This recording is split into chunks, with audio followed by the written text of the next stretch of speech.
when I was a kid, I played Little League.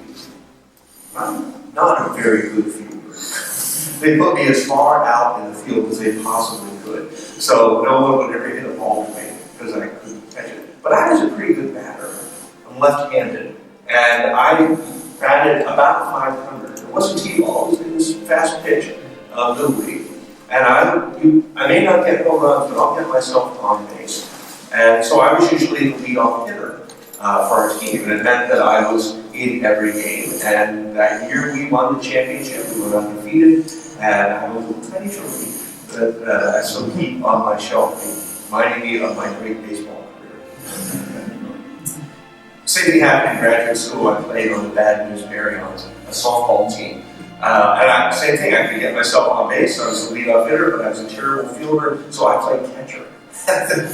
You can't screw too much up as a catcher. When I was playing in Little League, the first couple of games, I noticed that we won, and I was wearing a particularly ugly pair of brown pants that I had.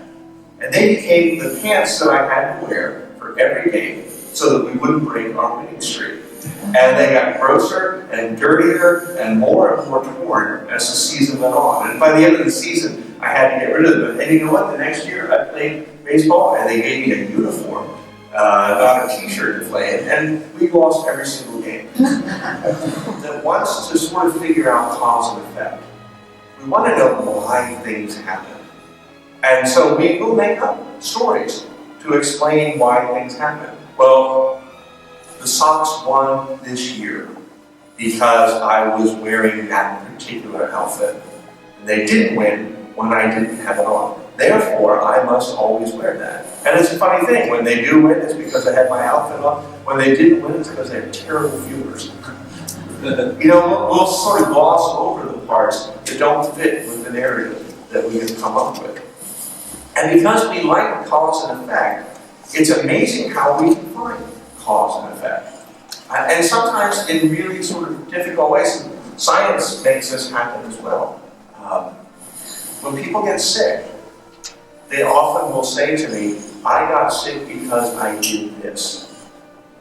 I got sick because I used to smoke. Well, maybe. But there are other people who smoke still, and they didn't get sick that way. Or I got sick this way because I did something. Sometimes it has nothing to do with the physical connection. I got sick because I was angry with somebody. Well, and God's punishing me. Maybe not. You can't always figure out what causes what. There's an old saying in science that correlation does not imply causation. Just because two things happen doesn't mean that one caused the other. It just means that two things happen. It means that you used to smoke and now you got sick. Or it doesn't mean that. Sometimes it does, sometimes it doesn't. And people who do scientific research and people who look at medicine spend a lot of time trying to figure this out. And it's a very complicated problem. People spend a lot of time and energy trying to figure this out. And we don't always figure it out because things are really complicated. Human beings and what we eat and what we do with our lives are really, really complicated. We don't say they're suffering or they're having this problem because they sinned and God is punishing them. Maybe they sinned. Maybe they didn't sin. Maybe God is punishing them. Maybe God isn't punishing them. You just don't know. In the gospel today, specifically, Jesus is answering this question. And when the disciples come and they said, why do you think God is punishing these people who were doing a good thing? Here were these people who went and they were offering their sacrifices, and this force outside our faith, outside our community, this Pilate, who was just a nasty piece of work. You know that, right? Pilate was a really nasty piece of work. He was one of the few governors of the entire Roman Empire that was recalled to Rome because even the Roman emperor was embarrassed by what a nasty piece of work he was. Hear that in the background while you're reading the gospel that talks about Pilate's relative innocence. There's something complicated going on in the gospel there. Pilate apparently decided while these people were worshiping God to strike them down. And so people go to Jesus and say, why, essentially, do people who are doing good things suffer?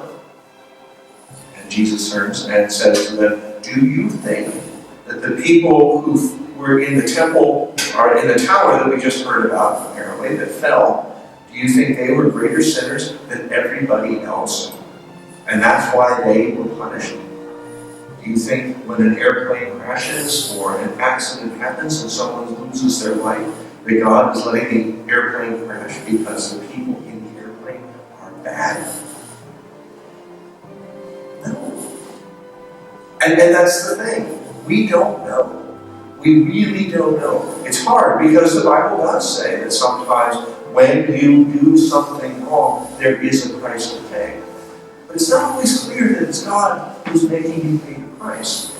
Sometimes, if you eat too much and you eat the wrong things, you're going to put on weight, and your kidneys can't keep up with all that weight, and you're going to develop diabetes. And it's not God punishing you because you have a sweet tooth. It's just a consequence of what you were doing.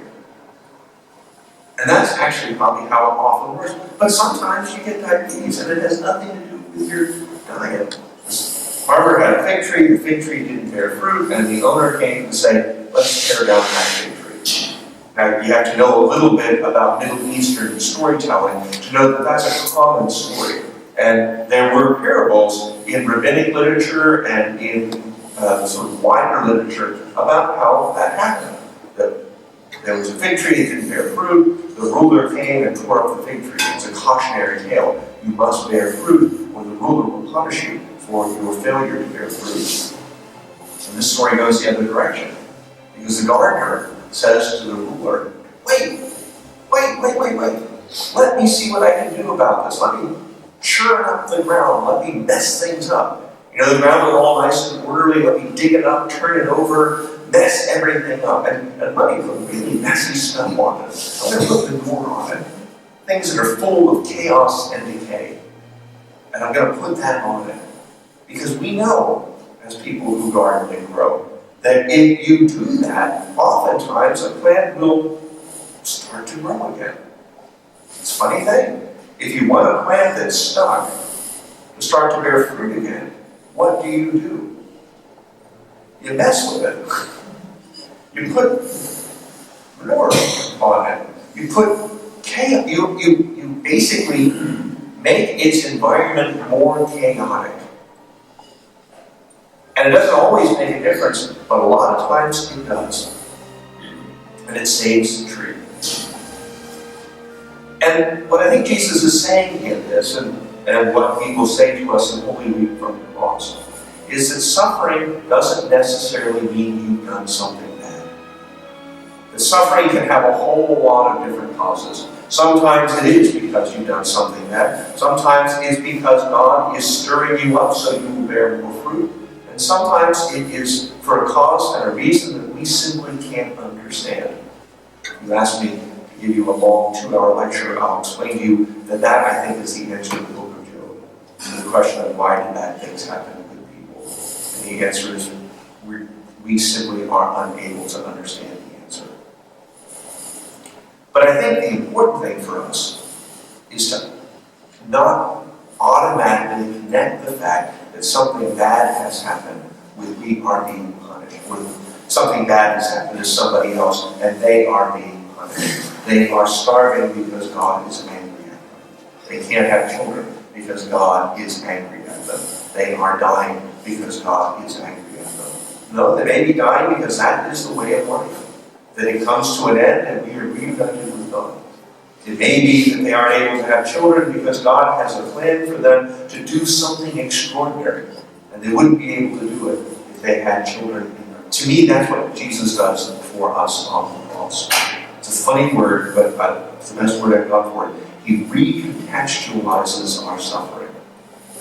Instead of our suffering being a sense of failure, a suffering is given meaning. Pope Francis, when he went to visit one of the most secure prisons in Central America, it was in Mexico, and the hardest offenders that were there, he went and he talked to them and he said, look, understand, you are in this terrible place but you can come out of here as prophets of what it will be like to treat people with dignity. You are people who've done bad things, you've been convicted, you are in prison, but understand your time in prison can bring a gift to the rest of the world. You can understand the meaning of your suffering, not as punishment, but as opportunity for a deeper insight. Jesus dies on the cross, suffers in horrible ways. And it's not a failure. It looks like a failure to the world. It actually is what brought us life. And it teaches us something profound about what it is to be human and who God truly is. It puts a different meaning entirely on the suffering and the pain that we endure. That's the complicated answer Jesus is giving in the gospel.